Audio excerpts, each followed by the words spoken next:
Hey guys, it's Dee Wiley with the Hard-Headed Way podcast. Today's episode is called SheWrites.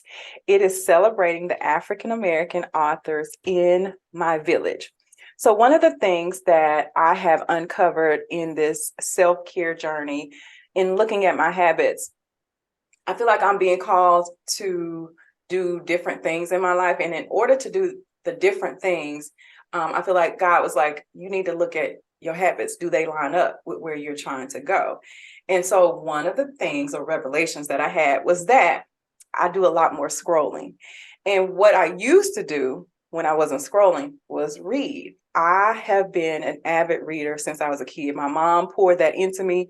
Listen, I was the reader who was under the cover at night, could barely see. And my mom was like, you're going to mess up your eyesight. And that may be why I wear glasses to this day. I don't know. But it has been one of the things that I have loved to do. And I kind of pushed off to the side. And so today is the beginning of Black History Month. And then I think, and I know I'm going to mess this up, so I'm going to need my guests to help me. I think this week we celebrate Black authors who've written youth books. I'm probably said that in a very long way. And so I thought I would go into my village, back to my original guest, y'all, my first guest from season 1, the dopeness in the form of LaTasha Woods. Thank you, Tasha, for joining me. Thank you. I'm so excited to be back. I think it was almost a year ago, around this time, that we even did the first one. So it's kind of like an anniversary party. It is. It is. You're right. We did record about this time of year. I didn't release it until like April because y'all, I was scared. I'll be open about it. And Tasha was so patient. She had no idea I was nervous. I was sweating. It was all the things. And so I am so thankful for you taking this journey, this walk with me on this podcast, little venture that I'm on. So welcome. You. So listen. When we met last year, you told me that you thought you were 50% heart and 50% head. So we are in 2023 now. I don't believe her either, y'all, because we've texted and communicated outside of that. And I'm 1000% sure she's 80% head and 20% heart. But that's just me. And that's just my observation. So I want to start with that. The premise of the show, The Hard-Headed Way. Some people lead with their heart, their emotion, or their head logic. Which one are you here in 2023, Miss Tasha? I am definitely ahead, and you are so right. And I don't apologize for that but I still have the balance. I just think that with where I'm being taken, that it has pushed me to be in that category at this time and this for my purpose. Yeah, I love that. I 100% believe that. And I think even for me in this space, I am, as I grow and learn, I did this 28-day prayer journey. And I am becoming more aware of my emotion. Like I don't put it in the back seat. I acknowledge it, own it. I may allow it to come forward. We went to a funeral the other day and a lady spoke, Tasha, about her friend. It was my husband's great aunt. And what she said wasn't like it was all deep, but it was something she said at the end. I was like, oh, that got me. Where did that come from? Why am I crying? So I'm starting to tarry over into the emotional lane a little bit. So yeah, so we'll see how this conversation goes. Because y'all, what I'm learning is that we are a lot alike. So I'll jump in. Tasha, when I met with her last year, Tasha had actually written 2 books. We really talked about the first book for a majority of the episode. It was my first episode. Go check it out, Triple Threat. But Tasha had also written a children's book. And so Tasha, I want to talk about the children's book today because I think it's so befitting for where I am and being a large part of my reset in doing what I used to do. And so, first of all, I got to ask, what's the name of the book? The name of the book is Dollars and Cents, Financial Literacy for Kids. You are on the right path in regards to what week it was, but I'm just going to help steer you a little bit further. It is actually Children's Author and Illustration Week. So we're actually kicking that off. So Thank you. You didn't even know it was today, but yes. Come on now. See, timing is everything. So, okay, that's good. That's good. And so, your book is about financial literacy. Why did you write a book targeted for children? That's my first question. Well, for a couple of reasons. The first reason is I was never taught that growing up. I'm also very close to one of my nieces is 15. And although I've tried to help with all of my nieces and nephew, because she is in those teen stages and years, I think it's very important to try to help gear her in the right direction in terms of finances so that she does not make the same mistakes that some of us have had to make growing up. And thirdly, I see that there's a need. Mm. I'll also add a lot of states are passing laws to require financial literacy before the child graduates. Some type of credit in some type of ways. I think it's 13 states right now. Mm-hmm. So it's only going to grow. And I think it's a good thing, but we also want to get to our kids prior to even getting to that point so we can already plant the seed for them. Oh gosh, that's good. That's good. So, you mentioned your niece being 15. What's the demographic for the book? The book I gear it towards age 5 to 12. Okay. But I've had people say I'm going to get it for my teenager. I've even had people purchase it for baby showers. And just today at a book signing event that I had at the library, a mom brought her 3-year-old, and I was talking to her about financial literacy, asking her questions, and ironically, she was able to answer some of them. Wow. And her mom said, I was shocked at her answers, and now I know she's going to start asking me for money for her chores. So it's again, it really should not matter what the age is, because some of us don't even have the basic knowledge about financial literacy. So I think it really can help anyone, although I'm gearing it towards age 5 to 12. Oh my gosh. So, I think that that's great. And one of the things that for me, even, and again, avid reader, I will say that I've never picked up a financial literacy book. I have picked up, I think, Dave Ramsey a few years ago when I was trying to get my spending. But I'll say this. All of my searching, even landing on Dave Ramsey, I don't even know that it was for me about, I don't know that it was about financial literacy. I was getting ready to head to a new place. My oldest son was heading to college, and I just needed to reposition myself. Mm-hmm. And so when I got to digging around and looking at the things that are taught in regards to financial literacy, those things just weren't on my radar. And so how do you, and especially having written this book, being a resource to your niece and others, why this lane? Why jump into this? Because the Black community needs it all. What made you go in this lane? Because you talk to more than just children, right? Like you help people with credit and other things too, right? That is correct. I was and I still help adults with financial literacy. However, it is very challenging because as adults, we are broken. Ooh. In some ways. And that could be a magnitude of things, but some of it is we're set in our ways. One, we don't think things can change for us, so we're not very optimistic. 3, we don't trust people.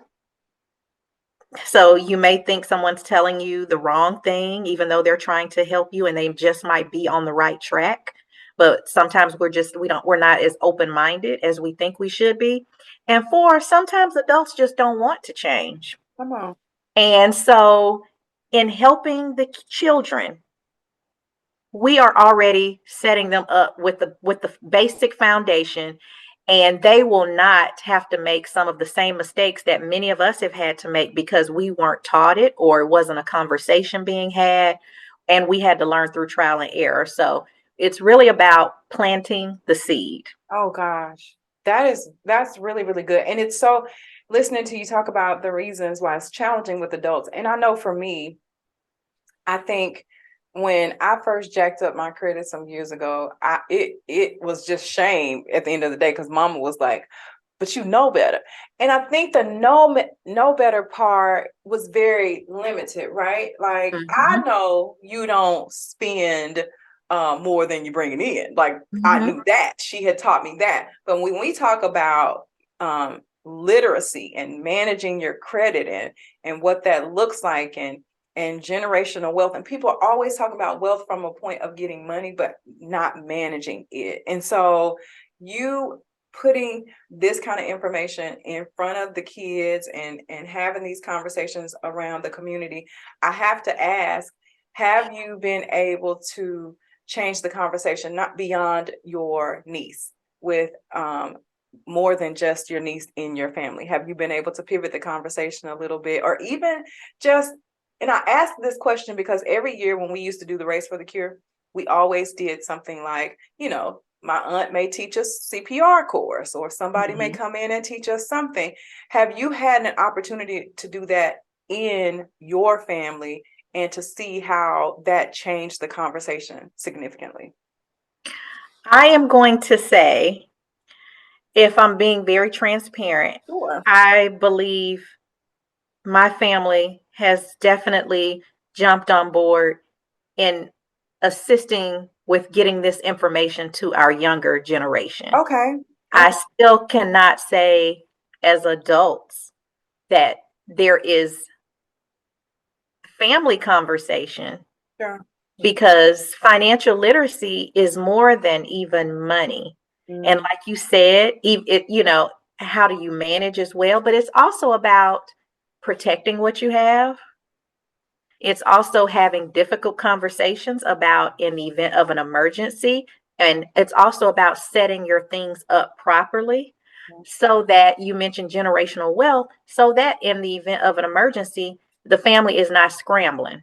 yeah. Oh, So I just think that I can say for my own family, we definitely have all come together, and everyone is very supportive in trying to make sure that we set our younger people up the correct way and I, that we provide them the proper resources. I love that. I So love that. I'll take a win where I could get it.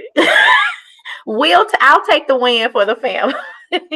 So Tasha, so why write a book though? Why not just become this national renowned speaker? Why write a book?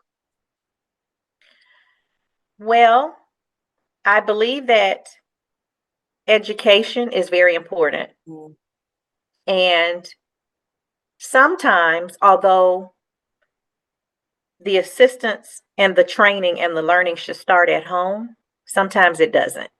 come on. Sometimes they're not getting that until they get to school. Plus, the financial literacy book it incorporates math, reading, writing, and I just think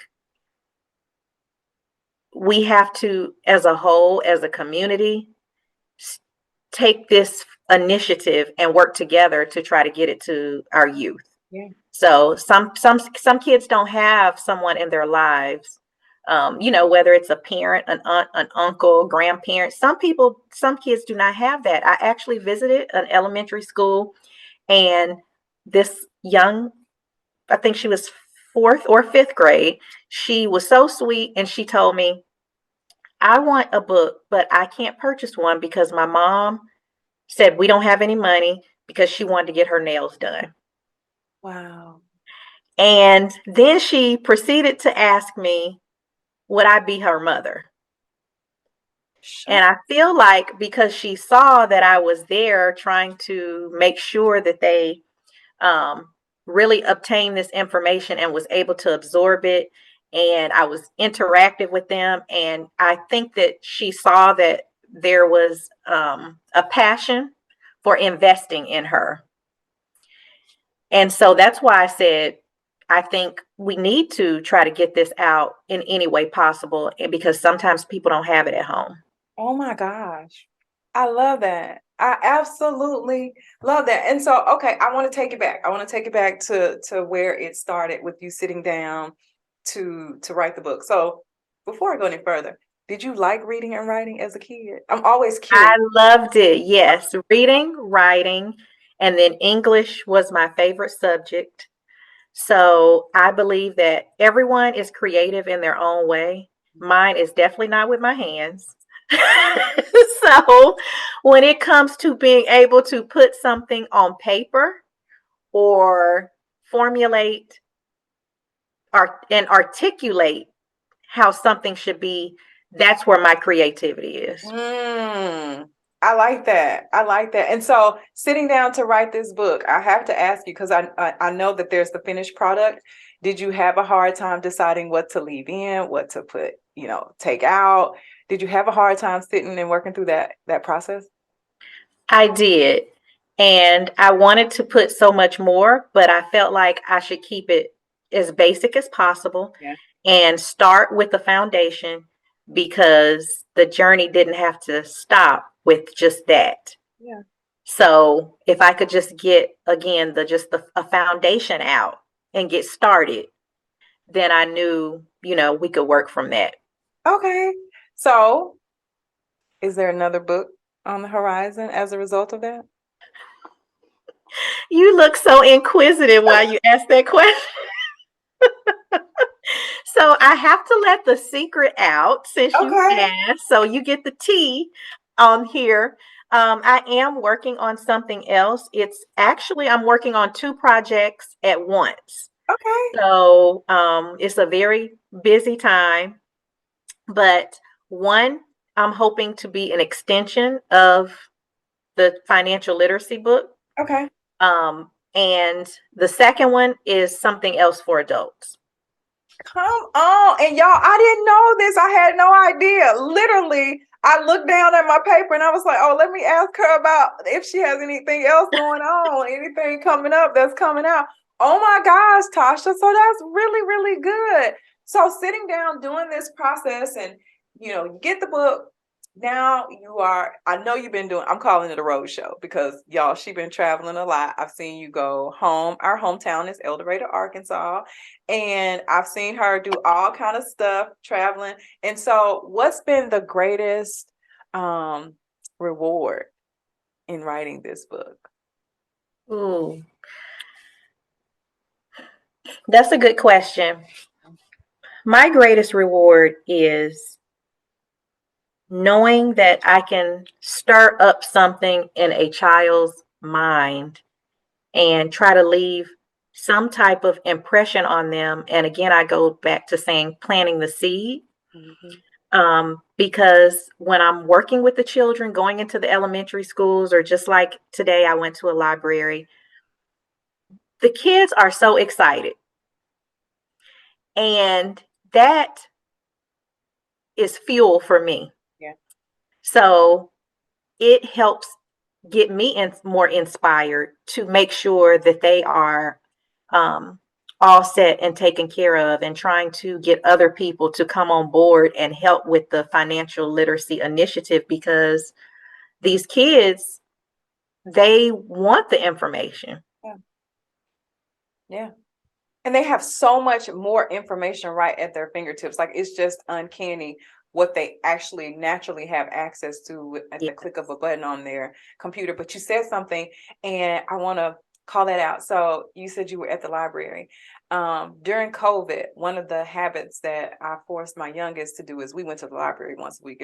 Nothing was good. And girl, do you know that kids these days don't know what we had to go through with checking out books and doing all the things. And I know they have a library at school and all that, but just actually having to not be able to order on Amazon, go rent the book, you got to return the book in a certain time. And we used to use that as his date to see how fast he could finish 2 or 3 books.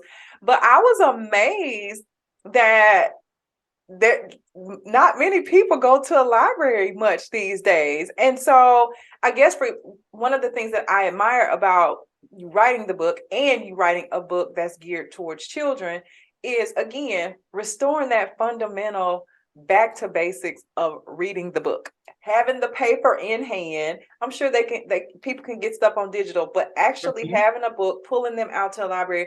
I think that is part of our upbringing that I'm like, why didn't we keep that? Like, why did we abandon that part of what we do? And so I want to switch a little bit and go beyond just with your book, because observing my habits. And so for me, you sitting down to write a book, habits, Tasha, how did you stay focused? What was the discipline that it took to sit down and say, this is what I want to do, and then actually work towards that end? I'm just curious of the process, because I would love to do this one day, but I'm still just want to know how your creativity unraveled. Okay. I first give myself a goal.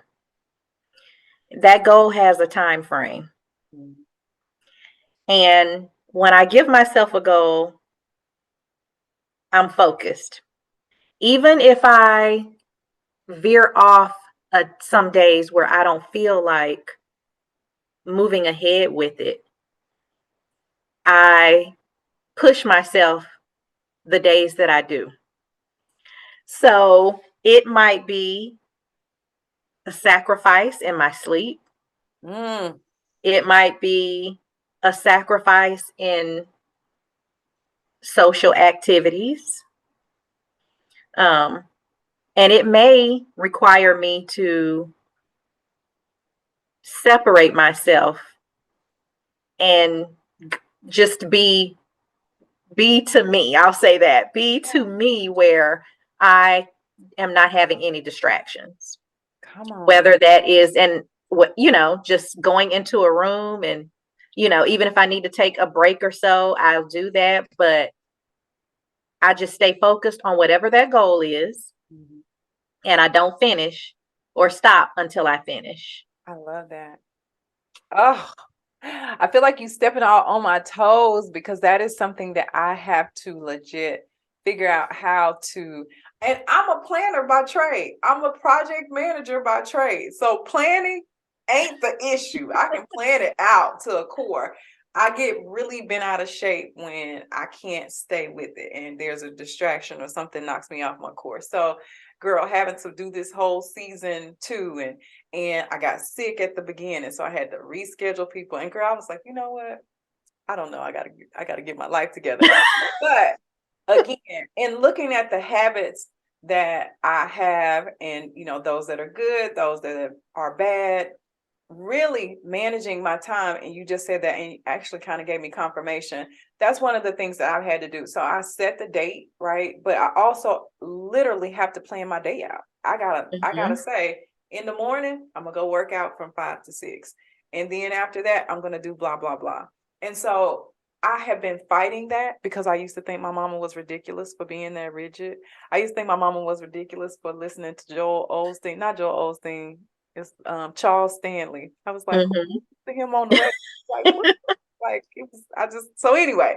So hearing you do that, it's confirmation, number one, that that's just if we want to have some fruit from our work, we got to be focused and we got to cut away all the noise. And so that makes perfect sense for me. And so I want to ask you this: you're an African American girl having and driving some tough conversations about financial literacy. And as a Black girl, we already have a brand on our backs before we open our mouths or whatever. And so how are you driving that conversation and getting people to see beyond the Black educated girl? You are the educated woman that is coming in driving some financial literacy conversation. Being Black is another layer to it, but you educated and you doing things outside of that. How do you change that narrative? Does that make sense? I think that is an honest question, and it is not without challenges. However, I believe if you can't get past one roadblock, then you just go down another road. Yeah. So when I have a challenge in regards to that, then I just take a detour. Come on now, detour. Because I definitely have found that not everyone is going to see the initiative only. They are looking at everything overall. And sometimes it is not welcomed, even though this is for children and it's universal. And even though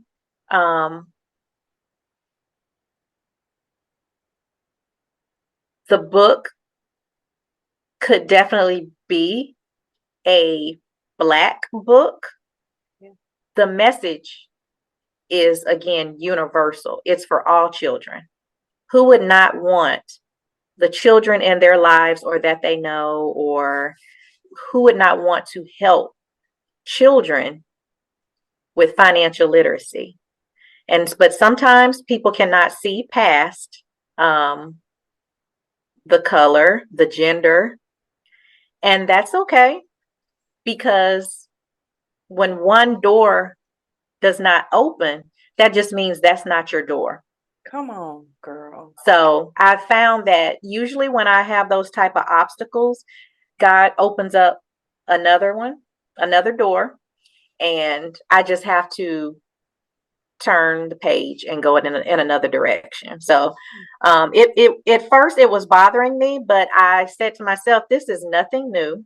Yeah. I just need to get myself back up, because we don't fall to stay there. Get myself back up and then keep going, just go in another direction. Come on now. And this is why you were triple threat in season 1. I love that. Okay. So we talked about the book. I gotta ask, I know you got some travel coming up. Where can we see you in the coming weeks or months so we can, connect, see what's going on with you, what you got going on?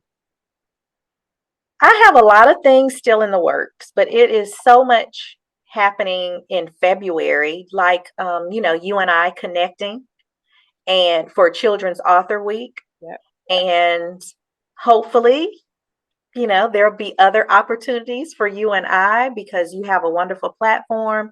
And now I have some connections with authors as well who are trying to do great things. That is one thing, hopefully you and I can work together some more, as well as I love going back home. You brought up home for us, which is El Dorado, Arkansas. And I love Arkansas, period. And I've lived all over the world. My mom and my stepfather were military. So it allowed me to be able to travel. And I relocated a lot, but I did not forget where I came from. Yeah. And I still don't. So I have the opportunity this month to have a financial literacy initiative take place right in our own state. So I'll be visiting 3 schools so far, 3 schools, 3 elementary schools. I was invited by the first one for to be a speaker or a guest for Black History Month.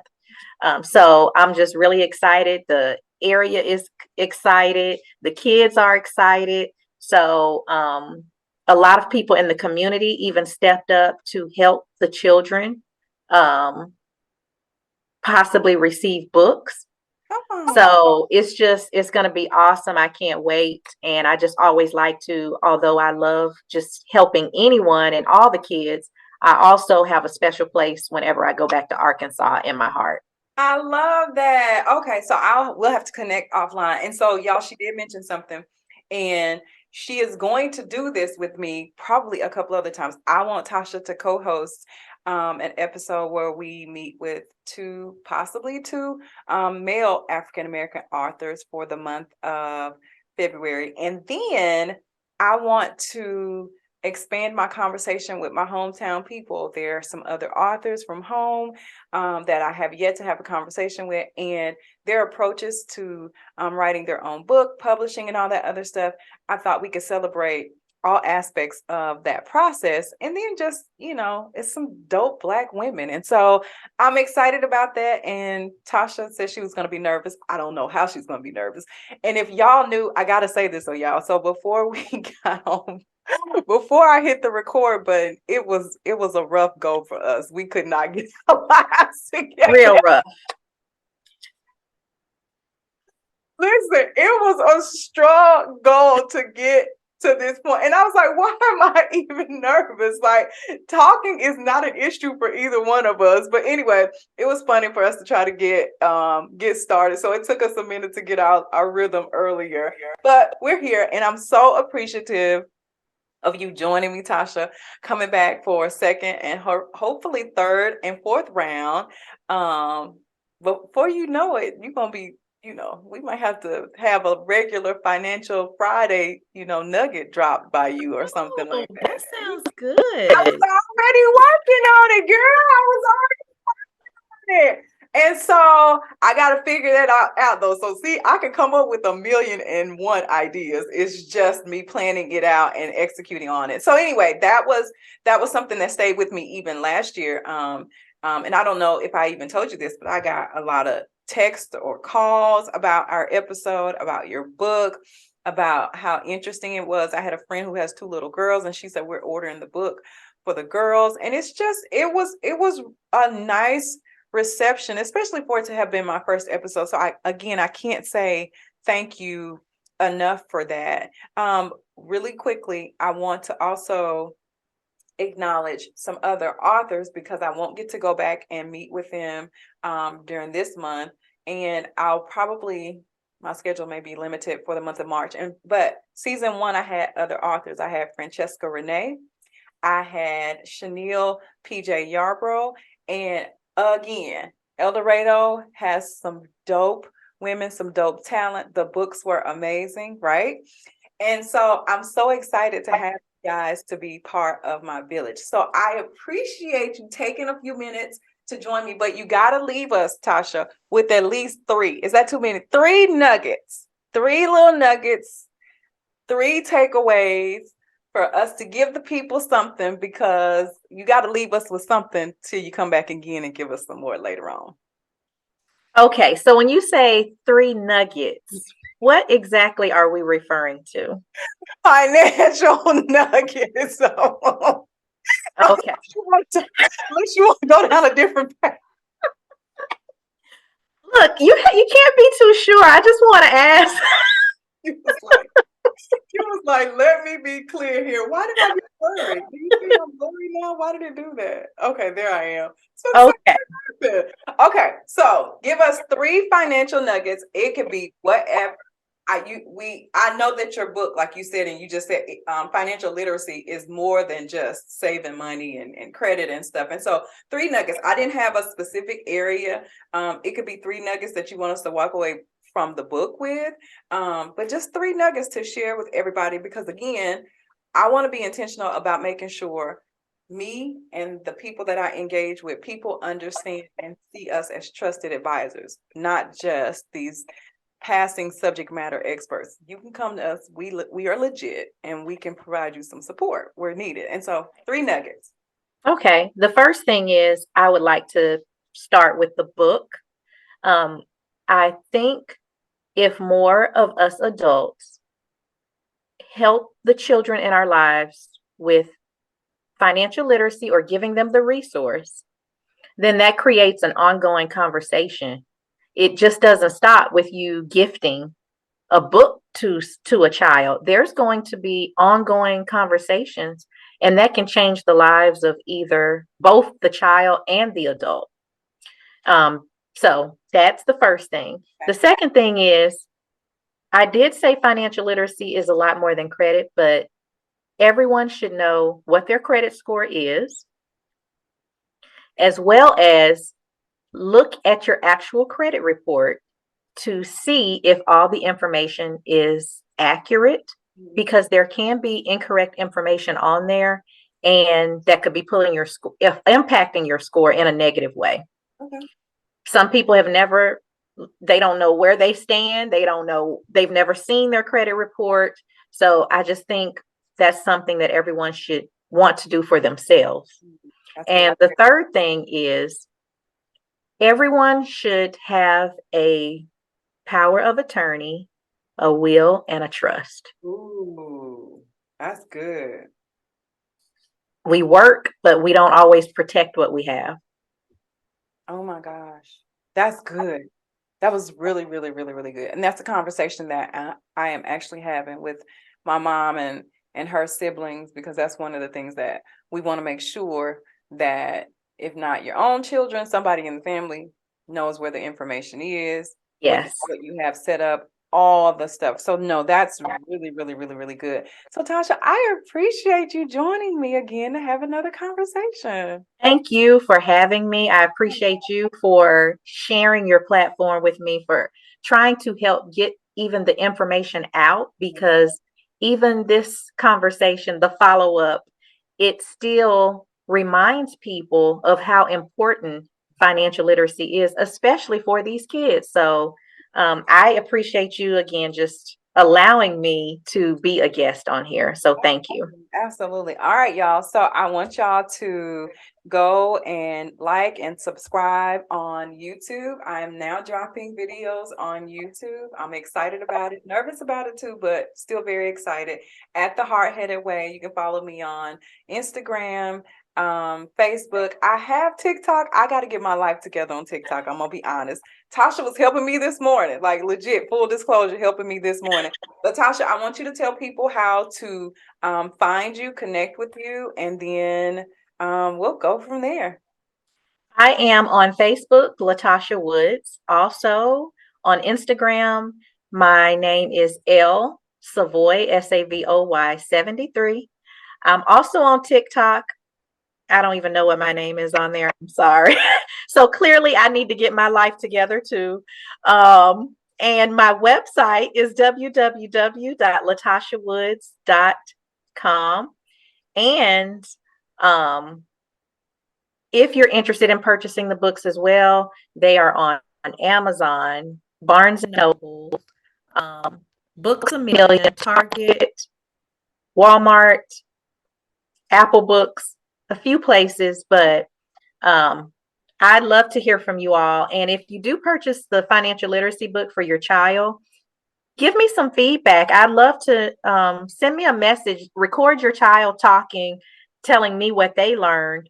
I would just love to hear if it impacted them in a positive direction and if they learned anything from it.